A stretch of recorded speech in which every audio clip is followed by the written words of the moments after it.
Le présentateur Song Hye a rendu son dernier souffle ce matin à son domicile à l'âge de 95 ans. Il a été hospitalisé en janvier et mai dernier car son état de santé s'était dégradé. De plus, en mars, il a été contaminé au Covid-19.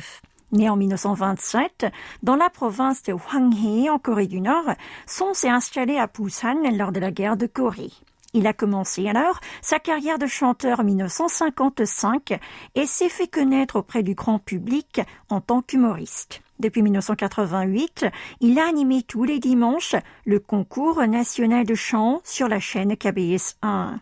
Grâce à son éloquence propre à lui et son aisance avec tous les participants, il est devenu un des animateurs les plus aimés par les Sud-Coréens, toutes générations confondues.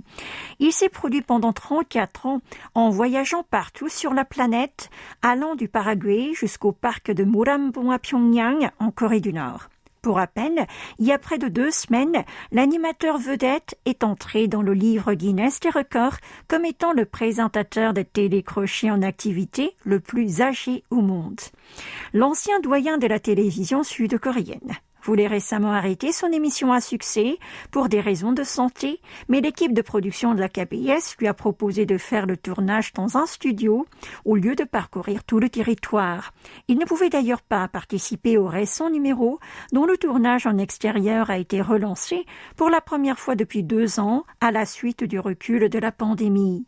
Son parcours de vie rocambolesque a inspiré le film documentaire Song Hye 1927, sorti en novembre dernier, une comédie musicale, ainsi qu'un livre recueillant ses interviews. À Daegu, sa 2e ville natale, un musée mémorial à son nom a été installé. Le défunt a toujours rêvé d'animer son programme dans sa ville natale, Cheollong en Corée du Nord, mais il a finalement quitté ce monde sans y parvenir. Le milieu politique n'a pas tardé à réagir. Tous les bords ont présenté leurs condoléances à Monsieur Dimanche, qui a consolé tous les spectateurs.